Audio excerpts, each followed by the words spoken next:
Good morning everyone. Today our group will be present about topic 4, capital raising on the primary market.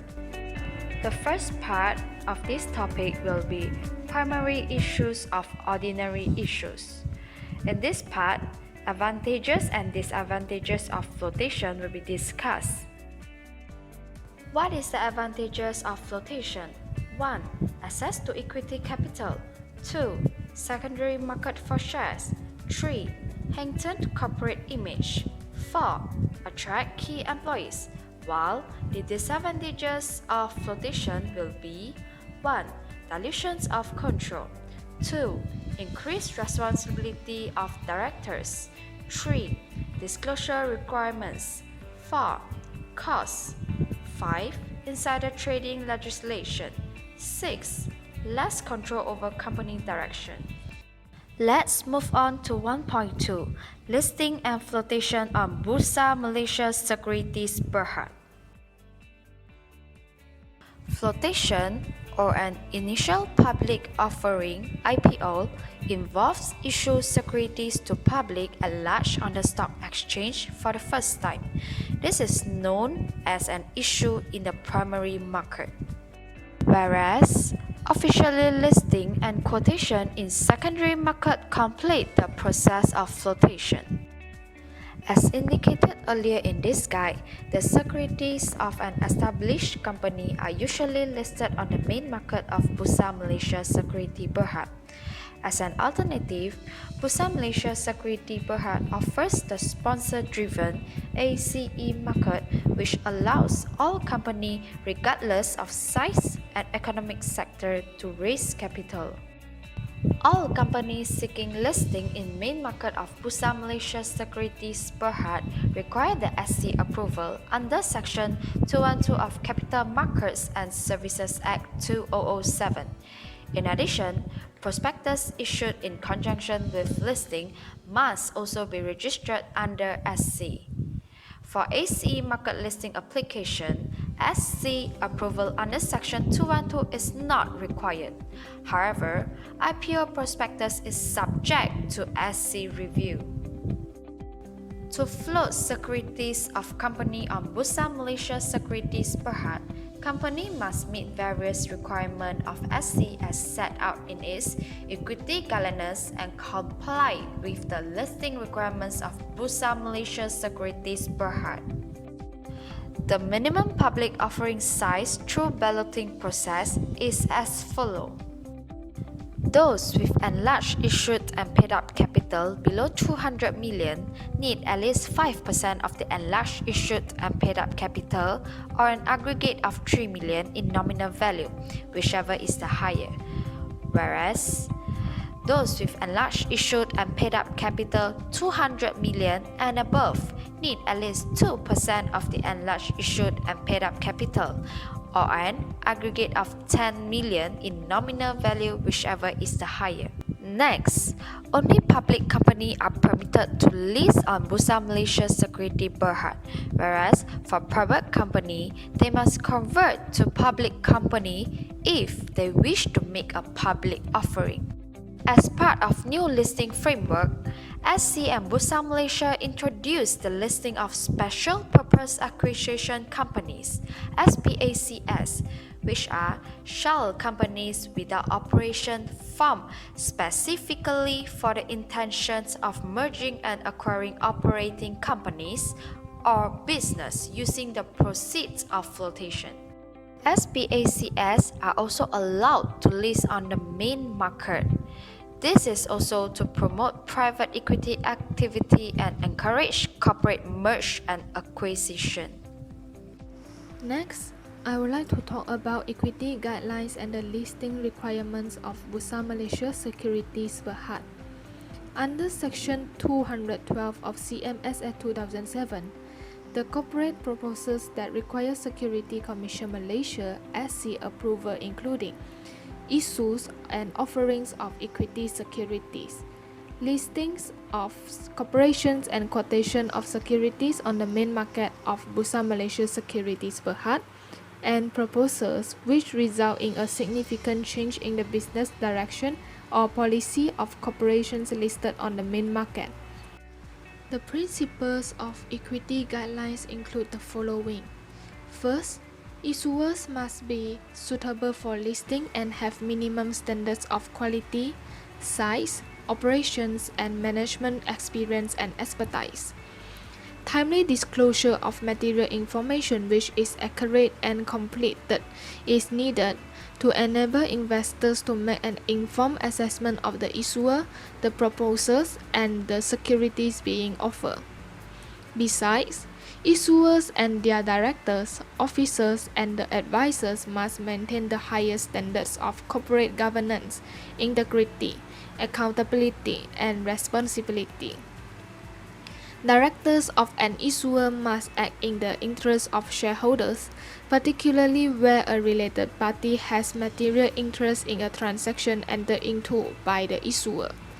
In addition, all holders of securities must be treated fairly and must be consulted on matters of significance. Lastly, proposals undertaken by issuers must not undermine the public interest. Whereas in considering the applications on proposals for the offering and issues of securities by a public company, few decisions were then made on proposals. SC may just approve the proposal or approve it with revisions, while in both conditions, the approvals are subject to such terms and conditions as it deems fit. Otherwise, SC may reject the proposal. For persons who fail to comply with equity guidelines, SC may direct the person in breach to comply with the guidelines, or impose a penalty in proportion to the severity or gravity of the breach on their person in breach not exceeding 500,000.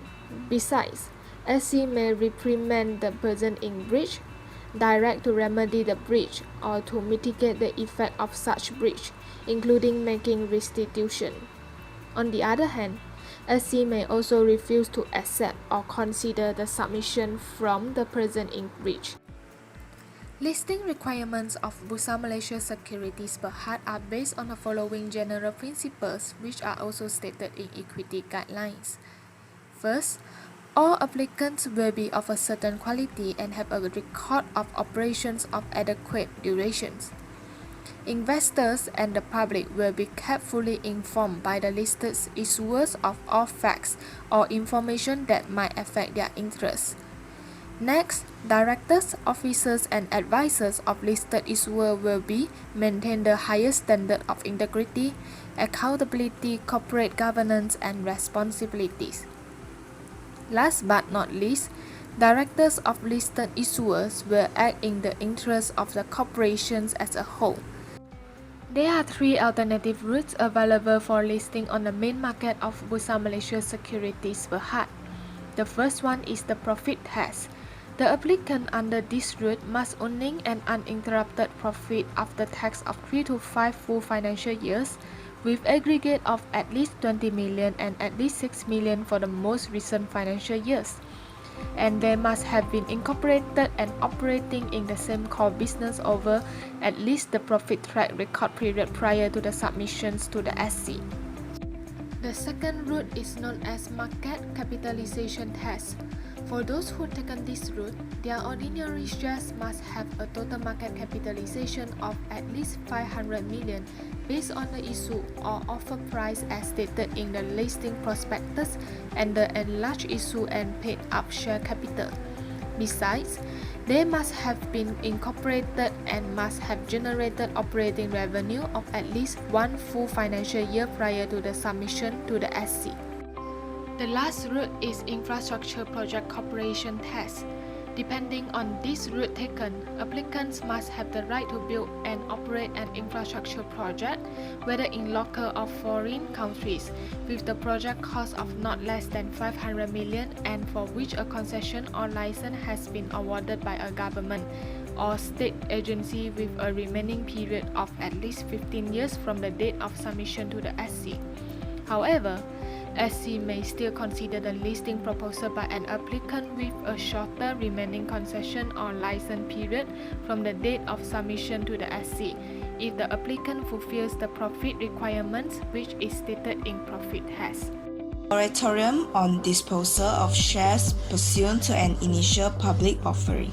There's moratorium imposed which to ensure that the promoters, who invariably are in control to dictate the fortunes of the company, continue to manage the public company after listing. For the listing under the test stated previously, the promoters are not allowed to sell, transfer, or assign their entire shareholdings for the periods of 6 months from the date of listing. There are requirements for listing of a special purpose acquisition company, which the first one is to raise a minimum of 150 million through initial public offering. Second one is to have at least 90% of the gross proceeds raised from IPO, which is the initial public offering, must be disposed in a trust account upon receipt. The third one is a custodian must be appointed to safeguard the proceeds.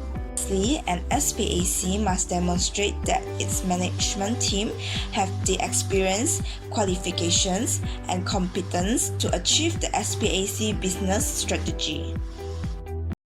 While for the main requirements on qualifying acquisition by SPAC, which is the first one, an SPAC must complete a qualifying acquisition within 36 months of its listing on Bursa Malaysia Securities Berhad.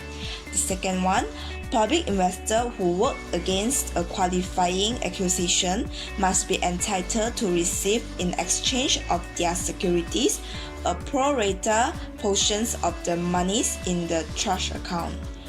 The last one, the qualifying acquisition must account for at least 80% of the amounts then on deposit held in the trust account. Reverse takeover and backdoor listing, which is acquisition resulting in a significant change in business direction or policy of a listed corporation. SC will treat a listed company undertaking such proposal as if it were a new listing application.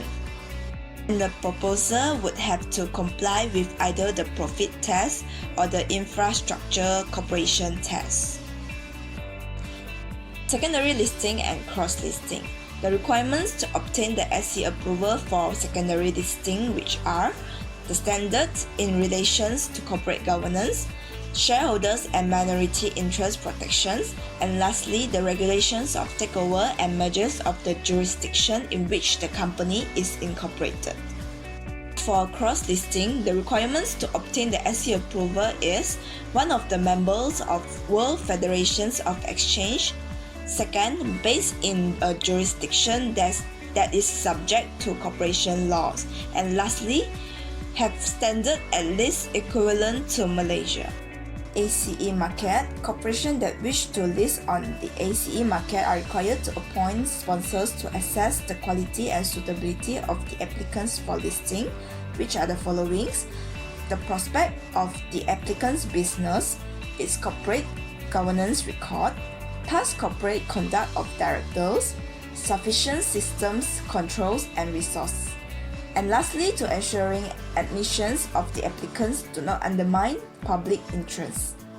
Transfer of listing from the ACE market to the main market of Bursa Malaysia Securities Berhad.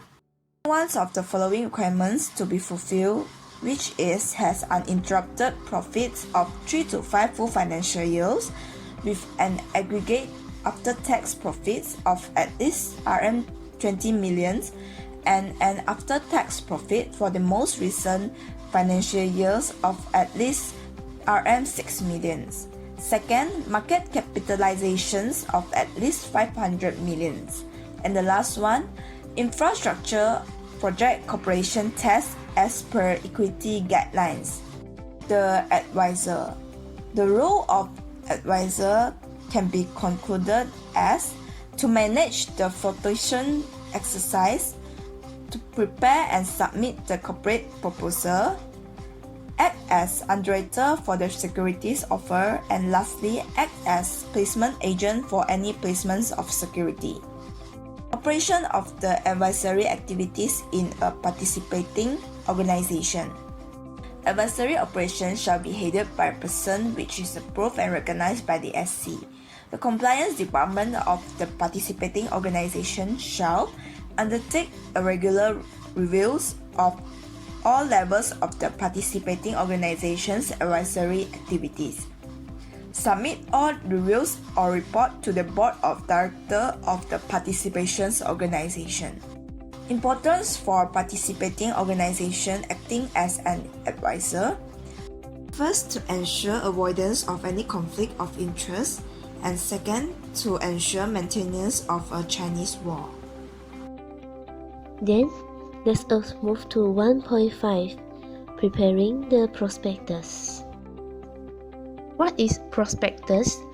Prospectus is a legal document by which a company offers to sell its securities to the public.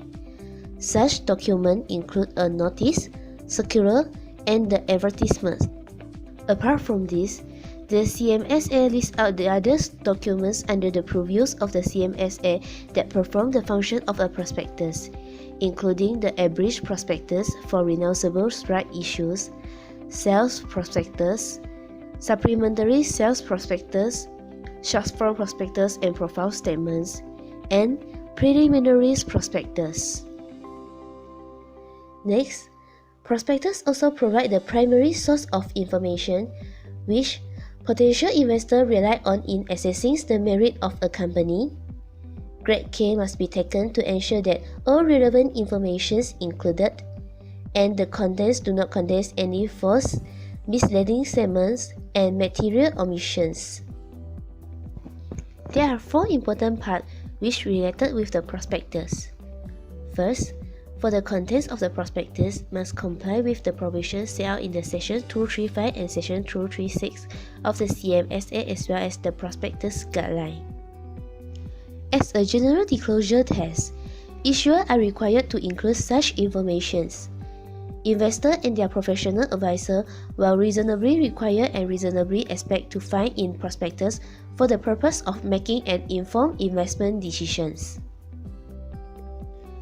Well, for the registrations, the registration of the prospectus with Security Commission must be submitted together with the relevant documents set out in the Section 233 of the CMSA as well as the prospectus guidelines. The Securities Commissions may refuse to register a prospectus as provided under Section 233 of the CMSA.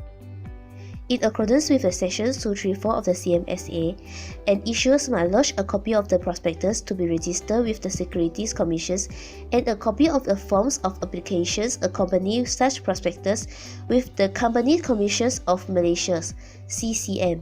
As for the prospectus in relation to unit trust or prescribed investment schema, a copy of the prospectus and the forms of the applications must be lodged with the Securities Commissions. Both of these actions must be done before the date of issue of the prospectus. Next, for the liabilities, failures to comply with the requirements of the CMSA may give rise to criminal liability, civil liability, or both. First, for the criminal liability, which under the Sections 246 of the CMSA. Any person who contravenes Sections 246 shall be guilty of an offence, shall open convictions to be punished with a fine not exceeding Rs 3 millions, or imprisonment for the terms not exceeding 10 years, or both. In addition, for the civil liabilities, the situation where any person acts in manner that is misleading or deceptive, or likely to be misleading or deceive, as provided under the Sections 249 in the CMSA. In the Sections 257 provided that civil proceedings may be initiated against any person who acts in breach of the CMSA. For the fourth part, which is restrictions on advertising. The CMSA under Sections 241 prohibit the publishing of any notice that offer or issues invitation to subscribe for or purchase securities. For the last part is 1.6 Completion of the issue and listing. Company intending to issue, circulate or distribute a prospectus pursuant to an issue or offer of the security must file a final copy of the prospectus with Bursa Malaysia. Security Berhad must submit the final draft of the prospectus to Security Commission. Security Berhad must register prospectus with the CCM. After registration, it is issued together with the application form to subscribe for the security begin offer or issue. Application have to be made together with the payment for security before the closing date for application. If the issue is oversubscribed, a ballot is held to determine the successful applicant. If the issue is undersubscribed, the offering of security must be terminated and all consideration received must be immediately returned to all subscribers.